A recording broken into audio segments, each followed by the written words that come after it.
दोस्तों आईपीएल 2026 का एक और रोमांचक मुकाबला कोलकाता नाइट राइडर्स और गुजरात टाइटंस के बीच खेला गया, जहां दोस्तों इस मुकाबले में दोनों ही टीमों के बीच अंत तक हमें कांटे की ओर कड़ी टक्कर देखने को मिली।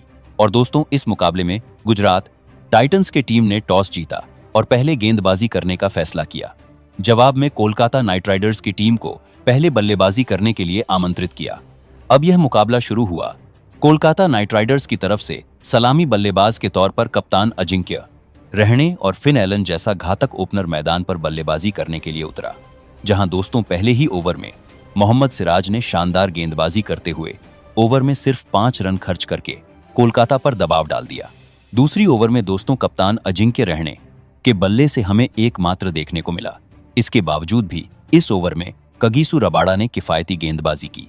अब तीसरे ओवर में दोस्तों फिन एलन ने शानदार बल्लेबाजी करते हुए मोहम्मद सिराज जैसे बेहतरीन तेज गेंदबाज को बैक टू बैक बेहतरीन अंदाज में 2 करारे चौके लगाकर ओवर में सिर्फ 12 रन बटोर दिए। अब चौथी ओवर में फिन एलन ने कगिसो रबाडा की जमकर पिटाई की, अपनी घातक बल्लेबाजी का जलवा दिखाया। दूसरी गेंद पर फिन एलन के बल्ले से एक मैक्सिमम देखने को मिला। तीसरी गेंद पर फिन एलन ने एक बार फिर से तूफानी बल्लेबाजी करते हुए एक और गगनचुंबी झड़ दिया, लेकिन इसके बावजूद भी इस ओवर में कोलकाता की टीम ने सिर्फ 14 रन बटोर लिए। 4 ओवर में कोलकाता की टीम बिना कोई विकेट गंवाए 39 रन बना चुकी थी।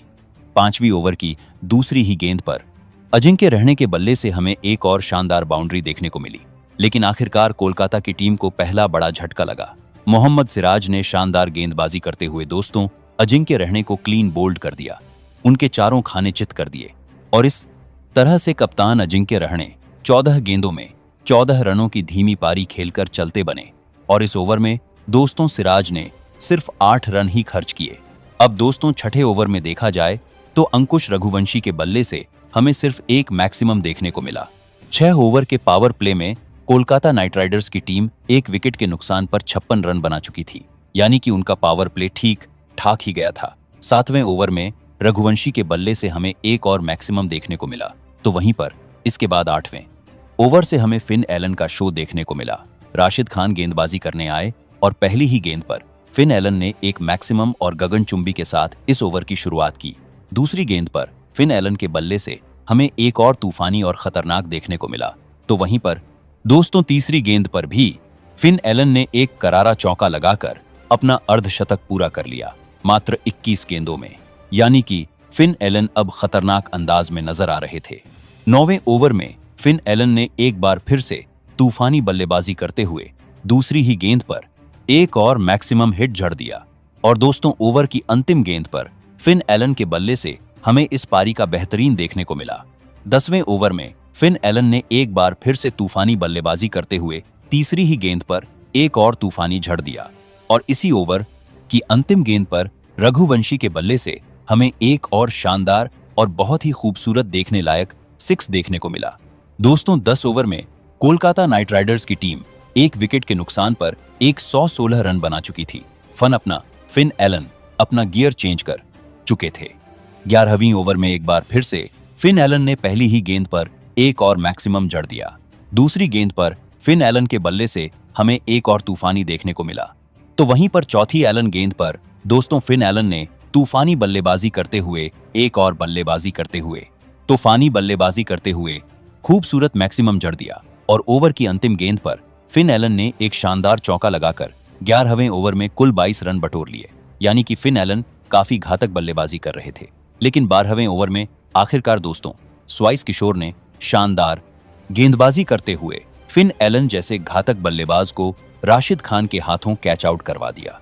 इसी के साथ दोस्तों फिन एलन 35 गेंदों में मात्र 35 गेंदों में 10 की मदद से 93 रनों की धुआंधार पारी खेलकर चलते बने। इसके बाद दोस्तों एलन 35 गेंदों में इसके बाद दोस्तों 13वें ओवर में रघुवंशी के बल्ले से हमें एक शानदार 4 देखने को मिला।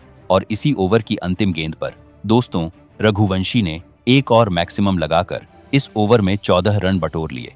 अब रघुवंशी अपना गियर चेंज कर चुके थे। नए बल्लेबाज कैमरन ग्रीन के बल्ले से भी हमें 14वें ओवर में तूफान देखने को मिला। दूसरी गेंद पर कैमरन ग्रीन ने एक ताबड़तोड़ और मैक्सिमम जड़ दिया। चौथी गेंद पर कैमरन ग्रीन के बल्ले से हमें एक शानदार बाउंड्री देखने को मिली। बाज। पांचवी गेंद पर कैमरन ग्रीन ने एक बार फिर से अपने ताकत का जलवा दिखाते हुए एक और मैक्सिमम लगाकर इस ओवर में 17 रन बटोर लिए। कोलकाता की टीम दोस्तों वनडे भारत जैसा एक्सप्रेस चल रही थी। 15वें ओवर में जसन होल्डर ने 5 रनों का किफायती ओवर फेंका। 15 ओवर में दोस्तों टीम 2 विकेट के नुकसान पर 179 रन बना चुकी थी, यानी कि तूफानी बल्लेबाजी कर रही थी 16वें ओवर में। दोस्तों कैमरन ग्रीन ने एक बार फिर से तूफानी बल्लेबाजी करते हुए दूसरी ही गेंद पर चौके के साथ शानदार ओवर की शुरुआत की। तीसरी गेंद पर कैमरन ग्रीन ने एक और स्मैश सिक्स बेहतरीन तरीके से जड़ दिया और दोस्तों इस ओवर में भी 13 रन बटोर लिए। 17वीं ओवर में दोस्तों रघुवंशी ने शानदार बल्लेबाजी करते हुए एक करारा चौका जड़ दिया। इसी के साथ रघुवंशी ने भी अपना अर्धशतक पूरा कर लिया 32 गेंदों में। इसके बाद दोस्तों 18वें ओवर में देखा जाए तो कैमरन ग्रीन ने एकमात्र जड़ दिया। इस ओवर में दोस्तों कोलकाता की टीम ने 10 रन बटोर लिए, यानी कि दोस्तों 2-3 ओवर में दोस्तों देखा जाए तो रन गति थोड़ी सी कम हो गई थी। लेकिन 19वें ओवर में रघुवंशी ने तूफानी बल्लेबाजी करते हुए दूसरी ही गेंद पर मोहम्मद सिराज को बहुत ही खूबसूरत जड़ दिया। इसके बाद चौथी गेंद पर दोस्तों रघुवंशी के बल्ले से हमें एक और चीनी की बहुत ही शानदार देखने को मिला। 5वीं कोर दोस्तों वह बरावा करदू मारा बंदरी पारहू के गेंद पर भी रघुवंशी ने शानदार बल्लेबाजी करते हुए इतना खूबसूरत दोस्तों झड़ दिया विकेटों के पीछे, जिसे देखकर पूरा स्टेडियम हैरान रह गया। और ओवर की अंतिम गेंद पर दोस्तों रघुवंशी ने एक शानदार चौका लगाकर इस ओवर में 25 रन बटोर लिए। रघुवंशी अब काफी घातक बल्लेबाजी कर रहे थे। 20वें ओवर की दूसरी गेंद पर रघुवंशी ने एक शानदार चौका जड़ दिया। इसी ओवर के चौथी गेंद पर कैमरन ग्रीन के बल्ले से भी हमें एक शानदार और खूबसूरत चौका देखने को मिला और इस तरह से कैमरन ग्रीन ने भी 26 गेंदों में अपना अर्धशतक पूरा कर लिया। और इस तरह से दोस्तों देखा जाए तो 20 ओवर में कोलकाता नाइट राइडर्स की टीम ने 2 विकेट के नुकसान पर, जी हां 2 विकेट के नुकसान पर 247 रन बनाए और कोलकाता की टीम ने गुजरात के सामने जीत के लिए 248 रनों का विशालकाय लक्ष्य रखा। जी हां दोस्तों, इस लक्ष्य का पीछा करने के लिए यहां पर गुजरात टाइटंस की तरफ से सलामी बल्लेबाज के तौर पर कप्तान शुभमन गिल और साई सुदर्शन जैसा परफेक्ट बल्लेबाज मैदान पर बल्लेबाजी करने के लिए उतरा। पहले ही ओवर के चौथी ही गेंद पर साई सुदर्शन ने शानदार बल्लेबाजी करते हुए एक खूबसूरत चौका लगाकर अपने पारी का आगाज किया। इसके बाद 5वीं गेंद पर भी साई सुदर्शन के बल्ले से एक बहुत ही शानदार चौका देखने को मिला और पहले ओवर में गुजरात की टीम ने 15 रन बटोर लिए। अब दोस्तों दूसरे ओवर में शुभमन गिल को 22 का एक चौका मिला। चौथी गेंद पर शुभमन गिल के बल्ले से हमें बहुत ही शानदार और मैक्सिमम देखने को मिला। तीसरे ओवर में साई सुदर्शन ने शानदार बल्लेबाजी करते हुए अपना जलवा बिखेरा। पहली ही गेंद पर शानदार चौके के साथ इस ओवर का आगाज किया। दूसरी गेंद पर साई सुदर्शन के बल्ले से हमें बहुत ही खूबसूरत बाउंसर गेंद पर एक देखने को मिला। तीसरी गेंद पर साई सुदर्शन ने बैक ऑफ लेंथ पर एक और शानदार और करारा चौका झड़ दिया और इस ओवर में दोस्तों साई सुदर्शन ने एक बार फिर से 15 आमार के द्वारों के रन बटोर लिए। 3 ओवर में गुजरात की टीम बिना कोई विकेट गंवाए 42 रन बना चुकी थी। चौथे ओवर में दोस्तों मतीशा पतिराणा को शुभमन गिल ने एकमात्र चौका जड़ दिया। इस ओवर में पतिराणा ने सिर्फ 7 रन खर्च किए, लेकिन आखिरकार अब गुजरात की टीम को पहला बड़ा झटका लगा दोस्तों 5वें ओवर में। लेकिन उससे पहले दोस्तों देखा जाए तो गुजरात के सलामी बल्लेबाज साई सुदर्शन रिटायर्ड हर्ट होकर पवेलियन लौट गए थे और उनकी जगह खेलने आए थे नए बल्लेबाज निशांत सिंधु। और 5वें ओवर में दोस्तों देखा जाए तो सुनील नारायण ने शानदार गेंदबाजी करते हुए निशांत सिंधु को मनीष पांडे के हाथों कैच आउट करवा दिया। इसी के साथ दोस्तों निशांत सिंधु मात्र 1 रन बनाकर चलते बने। इस ओवर में नारायण ने सिर्फ 2 रन खर्च किए। अब दोस्तों छठे ओवर में सौरव दुबे ने भी शानदार गेंदबाजी करते हुए ओवर में सिर्फ 5 रन ही खर्च किए। और दोस्तों देखा जाए तो गुजरात का स्कोर पावर प्ले में यानी कि 6 ओवर में 1 विकेट के नुकसान पर 56 रन बना लिए थे। यानी कि दोस्तों देखा जाए तो कुछ खास पावर प्ले नहीं था। 7वें ओवर में शुभमन गिल ने शानदार बल्लेबाजी करते हुए सुनील नारायण जैसे बेहतरीन स्पिनर गेंदबाज को एक ही ओवर में बैक टू बैक, जी हां दोस्तों 2 मैक्सिमम और गगनचुंबी जड़कर ओवर में सिर्फ 13 रन बटोर लिए। 8वें ओवर में वरुण चक्रवर्ती ने शानदार और किफायती गेंदबाजी करते हुए दोस्तों सिर्फ 5 रन ही खर्च किए। अब दोस्तों 9वीं ओवर में शुभमन गिल ने एक बार फिर से खूबसूरत बल्लेबाजी करते हुए इस ओवर में रन बटोरने की पूरी कोशिश की। दूसरी ओर तीसरी गेंद पर शुभमन गिल के बल्ले से हमें बैक टू बैक, जी हां, 2 मैक्सिमम और खूबसूरत एक बार फिर से देखने को मिले। और दोस्तों इसी ओवर की अंतिम गेंद पर शुभमन गिल ने एक चौका लगाकर दोस्तों इस ओवर में 18 रन बटोर लिए। कप्तान शुभमन गिल अपनी ओर से पूरी कोशिश करते हुए नजर आए। 10वें ओवर में जोस बटलर के बल्ले से सिर्फ एक चौका देखने को मिला।